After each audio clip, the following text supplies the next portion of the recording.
다른 채널도 많이 들어봤지만 여기만큼 재미있는 곳이 없더라고요. 그래서인지 매번 여기만 들어오게 되고 점점 이곳의 팬이 됐습니다. 또 댓글들은 어찌나 재밌는지 하루 종일 틀어놓고 댓글을 보면서 시간을 보내기도 합니다. 제가 친구들에게 이 채널을 소개해준 적이 있었는데 친구 한 명이 그러더군요. 야, 너 맨날 그것만 듣고 있어? 다른 것도 들어봐 하면서 제게 알려주는데 결국 저는 다시 이곳으로 돌아오게 됐습니다. 사실 이 얘기를 할까 말까 많이 망설였습니다. 자랑할 만한 얘기도 아니고 좋은 얘기도 아니라서 친구들한테도 겨우 말을 꺼냈거든요. 친구들은 처음에 제 얘기를 듣고 믿기 힘들다고 했었는데 제가 사진을 보여주니까 깜짝 놀라면서 세상에 무슨 일이야 진짜 어떻게 이런 일이 있어? 하면서 놀라더라고요. 솔직히 믿기 힘든 일이 제 인생에서 일어난 건 맞습니다. 이게 어디 가서 할 얘기는 아니지만 사람과 사람이 만나 가족이 된다는 게 정말 쉬운 일이 아니고 그게 뜻대로 이루어지는 것도 아니더라고요. 사실 제게는 꽤 괜찮은 남자친구가 있었습니다. 집도 잘 살고 성품도 훌륭하고 외모도 완전 제 스타일인 남자친구였죠. 남자친구를 사귄 지 3달쯤 됐을 무렵 친한 친구들에게 소개해준 적도 있었는데 오랜 친구 사이였던 친구 중에 한 명이 제 남자친구를 탐낼 정도로 괜찮은 남자였습니다. 그날은 정말 지금도 또렷이 기억하는 게 술자리에서 남자친구와 제가 옆에 앉아 있는데 남자친구가 갑자기 하면서 놀래더라고요. 그러더니 나 잠깐만 화장실 좀 하고 먼저 나가는 겁니다.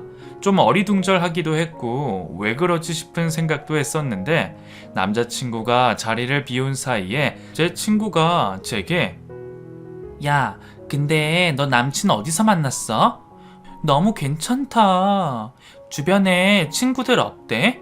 나도 좀 소개해줘. 아니면 네가 헤어지고 나면 내가 사귀어도 돼? 하고 말을 하더라고요.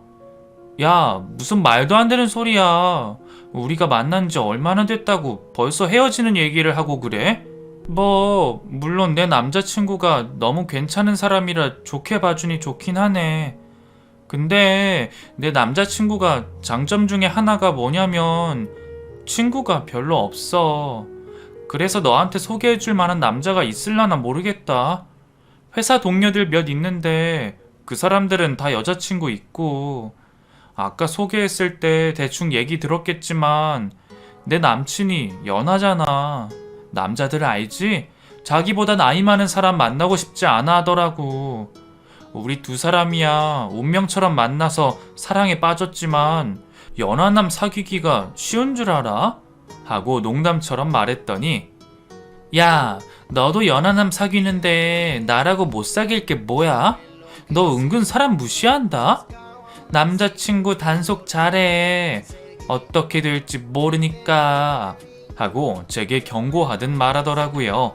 그날은 술이 취해 그냥 웃으며 넘겼는데 나중에 알고 보니 남자친구가 제게 말하더군요. 그날 우리 술 먹은 날 선영 씨였나? 그 사람 자꾸 탁자 밑으로 내 다리를 툭툭 건드리더라고. 처음엔 그냥 실수인 줄 알았는데 계속 그래서 좀 불편했어. 괜히 나중에 오해 생길까봐 미리 말하는 거야. 그래서 갑자기 화장실 갔던 거고. 두 사람 사이 갈라놓을 생각은 없는데 혹시나 나중에 문제되면 내가 덤탱이 쓸까봐 하고 제게 남자친구가 고백을 하더라고요. 그년이 너무 괘씸하고 기가 막혔습니다. 저는 그 자리에서 바로 전화를 걸었고 그년 집 앞에 찾아가서 머리채를 잡고 야, 이 나쁜 년아, 네가 감히 내 남친을 넘봐? 기가 막혀 진짜. 네가 그러고도 사람이냐? 내가 널 얼마나 좋아했는데 하면서 소리를 지르고 싸운 적이 있었죠. 그러자 그 친구가 야, 웃기지 마. 네가 날 뭘 얼마나 좋아했는데? 그리고 그 남자 너한테 어울리지도 않아. 과분한 남자라고. 간만에 괜찮은 남자 생겼다고 친구들 싹 다 불러서 자랑하니까 속이 시원하냐? 그동안 맨날 찌질하고 병신 같은 새끼들만 만나서 울고 짜고 지랄할 땐 언제고. 보여달라고 해도 보여주지도 않더니 이제 와서 연하남 만나니까 신나서 소개해줘? 속이 훤히 보인다 이년아. 너 그렇게 살지마. 남자친구 좀 잘났다고 친구들 모아서 데리고 와서 자랑하고 그런 데서 우월감 느끼니까 좋냐? 그게 왜 그런 줄 알아? 네가 볼품없고 자존감이 낮아서 그래. 불쌍한 년. 너랑 같이 보낸 시간이 아깝다 진짜. 내가 왜 그동안 너한테 잘해줬는지 모르겠다. 남자 하나로 이렇게 될 거였으면 애초부터 너랑 엮이지 말았어야 됐는데. 나쁜 년. 넌 진짜 나쁜 년이야. 하고 문을 쾅 닫고 들어가 버리더라고요. 그 말을 들으니 솔직히 머리통을 한 대 얻어맞은 것 같았습니다. 제가 찌질하게 행동하기도 했고 그동안 똥차 남친들을 만나면서 친구들에게 많이 하소연했던 것도 사실이었거든요. 그때 제 하소연을 많이 들어준 친구이기도 하고 있는 얘기 없는 얘기 다 하긴 했는데 저는 그냥 좋은 사람이라 자랑하고 싶었던 건데 그 친구 입장에선 좀 기분이 나쁠 수 있다는 생각이 들더군요. 그래도 그렇지 제 남자친구에게 탁자 밑으로 다리를 툭툭 건드리며 신호를 보내고 꼬시려고 하는 건 좀 아니지 않나요? 아무리 친한 친구라지만 남의 남자를 탐내는 건 좀 아니다 싶은 생각이 들었고 결국 그렇게 남자친구 때문에 친구도 잃게 됐습니다. 지금 생각하면 제가 참 바보 같습니다. 조금만 참을걸. 친구가 그렇게 한다고 해도 친구는 평생 가는 거고 남자는 언제 헤어질지도 모르는데 그냥 모른 척 해버릴걸. 아니면 그냥 한 소리 하고 그러지 말라고 말할걸 하는 후회가 들더군요. 사실 이런 일들은 모든 게 다 지나고 나서야 후회가 되는 법입니다. 남자친구를 만날 당시엔 그런 것들이 눈에 뵈지 않았습니다. 저와 남자친구가 사실 좀 힘들게 연애를 했거든요. 저희 두 사람이 만난 건 회사에서였습니다. 저는 남자친구 사수였고 남자친구는 신입사원이었습니다. 남자친구와 제가 나이 차이가 좀 많이 납니다. 8살 정도예요. 남자친구가 처음 회사에 들어오자마자 바로 눈에 띄었습니다. 키도 크고 잘생기고 많은 사람들이 남자친구를 눈여겨봤죠. 하지만 저는 달랐습니다. 사실 남자에 대한 관심이 많은 편이 아니고 어릴 때부터 아버지에 대한 혐오감이 좀 있는 편이라 남자라면 믿지 않는 스타일이었거든요. 실은 제가 가정폭력을 심하게 당했습니다. 아직도 선명하게 기억하는 것이 제가 지금 30대 후반인데도 6살 때 기억이 선명합니다. 엄마는 항상 아빠를 피해 저를 안고 도망 다녔고 아빠는 술을 마시면 엄마와 저를 때렸습니다.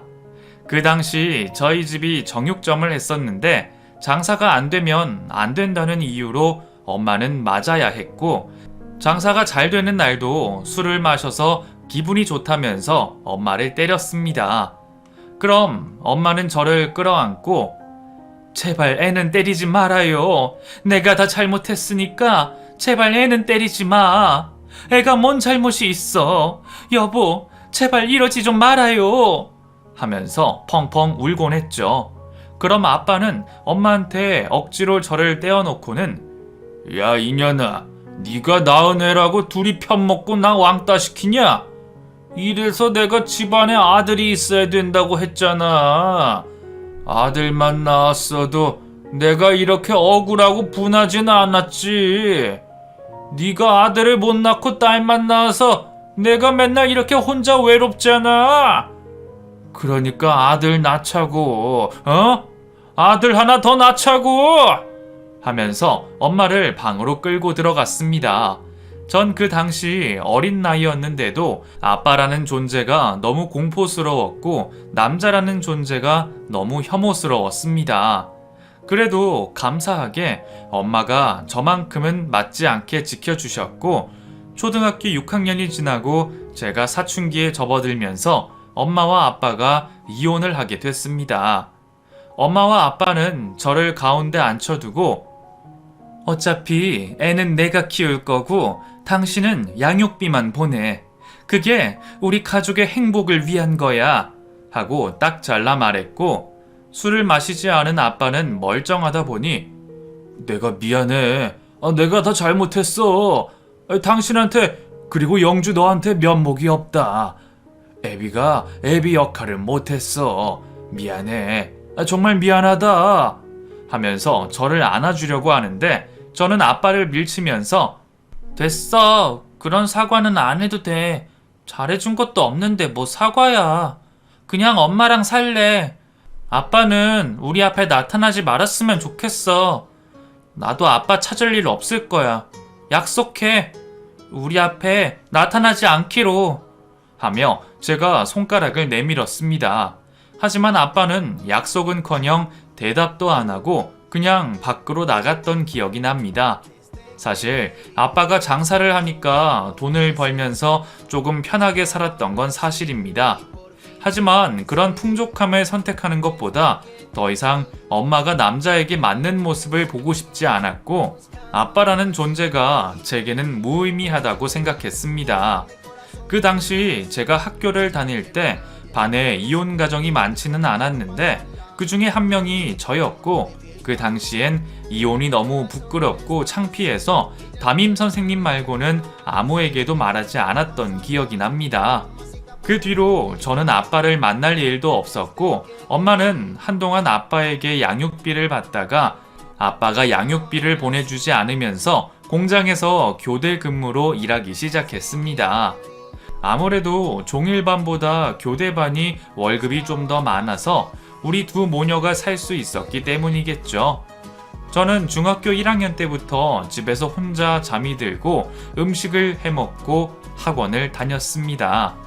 다른 친구들은 학원이 끝나고 나면 부모님이 데리러 오기도 하고 도시락을 싸오는 경우도 있었는데, 저는 그런 것도 없고 그냥 정말 혼자 모든 걸 다 해야 했습니다.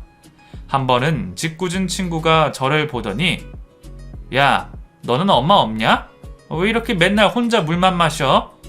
너 배도 안 고파? 야, 그러고 보니까 데리러 오는 사람도 없던데 진짜 엄마 없냐? 하고 묻곤 했습니다. 엄마 있거든? 근데 바빠서 그렇거든? 그리고 우리 집 일에 신경 꺼줄래? 하고 까칠하게 대답했더니 지들끼리 수근수근 거리더라고요. 그러더니 제게 야, 너네 엄마 아빠 이혼했냐? 엄마는 있는데 아빠가 없는 거네. 그러니까 맨날 저러고 혼자 다니지. 하고 말을 하더군요. 전 그 말을 듣고 부들부들 몸이 떨렸지만 아무 말도 하지 못했습니다.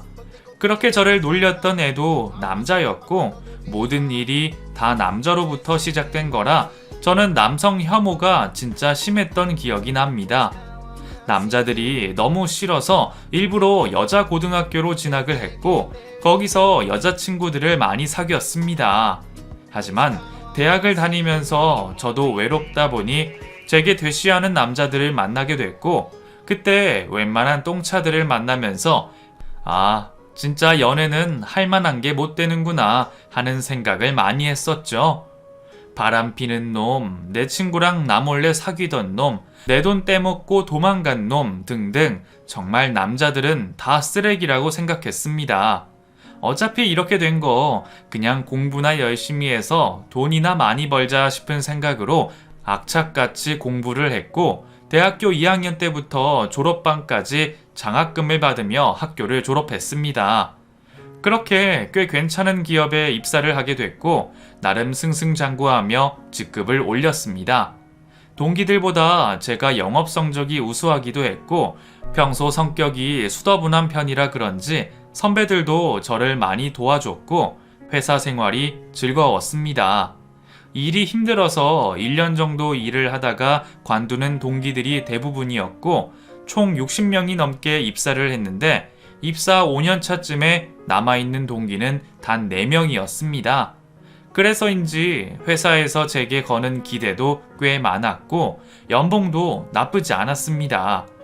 저도 일을 꽤 잘해냈고 그렇게 저희 부서의 신입사원도 뽑는다는 얘기가 들렸고 그때 입사하게 된 사람이 다름 아닌 제 남자친구였습니다. 면접을 보러 올 때부터 여직원들이 웅성거리기 시작했습니다.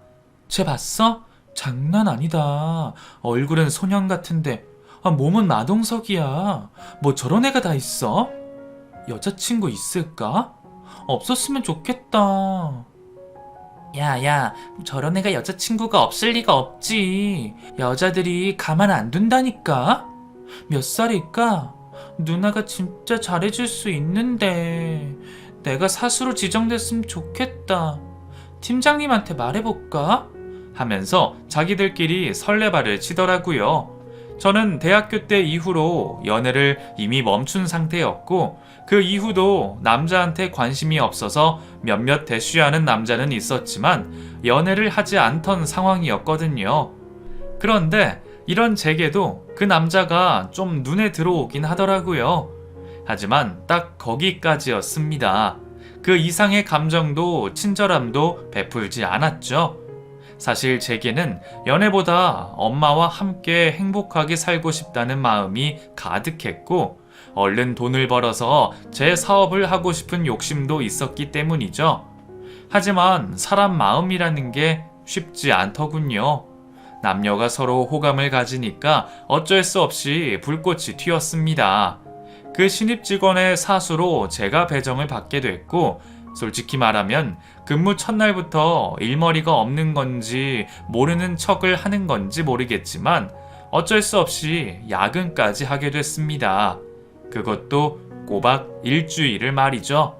그러다 보니 그 신입도 제게 미안했는지 선배님 정말 죄송합니다. 매번 저 때문에 퇴근도 못하시고 진짜 죄송해요 하는데 저도 왜 그랬는지 모르겠지만 그럼 맥주라도 한 잔 사던가 하면서 꼬리를 치고 있더라고요. 혼술이 취미였고 혼자 자주 가는 단골집이 있을 만큼 혼술을 즐겨하는 사람이었는데 같이 맥주를 먹자니 제가 그 말을 뱉고 나서도 좀 어이가 없고 나 왜 이래? 싶은 생각이 들더군요. 하지만 돌아오는 대답이 의외였습니다. 선배님 죄송해요. 제가 먼저 사드린다고 했어야 됐는데 진짜 쏠게요. 제가 오늘 시원하게 쏠게요. 가시죠. 하고 짐을 싸더라고요. 그 시간이 9시 30분쯤이었고 이미 퇴근 시간은 한참 지났지만 술을 마실 시간이라 저희 둘은 근처 호프집으로 가서 맥주를 마시기 시작했습니다. 회사 얘기, 상사 얘기, 개인적인 얘기 등등 이런저런 말을 나누다 보니 한자리에서 3시간이 넘게 수다를 떨었더라고요. 그것도 맥주 2병 시켜놓고 말이죠. 시간이 12시가 넘어서 깜짝 놀란 저희 둘은 자리에서 일어났고 제가 먼저 조심스럽게 그럼 내일 회사에서 봐요. 오늘 즐거웠어요? 하고 집에 가려는데 그 사람이 제 손목을 잡더라고요. 저 과장님, 우리 2차 가면 안 돼요? 아직 술이 더 먹고 싶은데 하고 말을 하더라고요. 그렇게 저는 그 사람을 따라 작은 이자카야를 가게 됐고 거기서 술을 또 마셨습니다. 그것도 새벽 4시까지 말이죠. 사장님이 영업 끝날 시간이라고 저희 둘을 내쫓을 때까지 먹었죠. 저도 술이 센 편인데 그날은 정말 취해서 집에 어떻게 왔는지 기억도 안 나더라고요. 그렇게 술이 취해서 집에 도착했는데 다음날 아침에 일어나니 그 친구에게 연락이 와 있었습니다. 과장님, 해장하러 가시죠? 집 앞으로 데리러 갈게요. 하고 말이죠. 저는 그 문자를 보고 요놈 봐라? 이게 지금 작업 거네? 하고 웃고 말았죠. 그 뒤로 저희 둘은 회사 일이 끝나면 자주 만나 술도 마시고 영화도 봤습니다. 정식으로 사귀는 사이는 아니었지만 요즘 말로 썸이라고 하죠. 꽤 오랜 시간 그 설렘을 즐겼습니다. 단 회사 사람들은 아무도 모르게 회사에서는 철저히 비밀로 하고 말이죠. 저는 워낙 말이 없는 성격이고 그 친구도 떠들어대는 스타일은 아니라 회사에선 업무적인 말 아니면 굳이 사적인 얘기를 하지 않았습니다. 하지만 저희 둘이 동료로 지내는 모습을 보면서도 주변에서 저를 질투하는 사람이 있었습니다. 김 과장님, 혹시 그 신입 여자친구 있는지 물어봤어요? 아니요, 그런 사적인 얘기는 안 하는데요. 그래요? 그럼 한번 물어봐 주세요. 저 그 친구가 너무 마음에 들어서 그래요. 하고 제게 사주를 하는 사람도 있었고, 업무 때문에 대화를 하고 있으면 쓱 끼어들면서 내가 도와줄까? 모르는 거 있으면 나한테도 물어봐.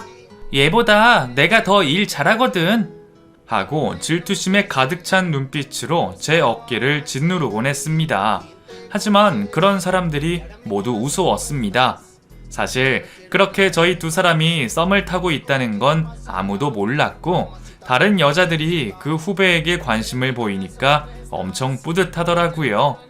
그렇게 몇 번 그 남자와 더 만남을 가졌는데 이상하게 사귀자는 말을 안 하더라고요.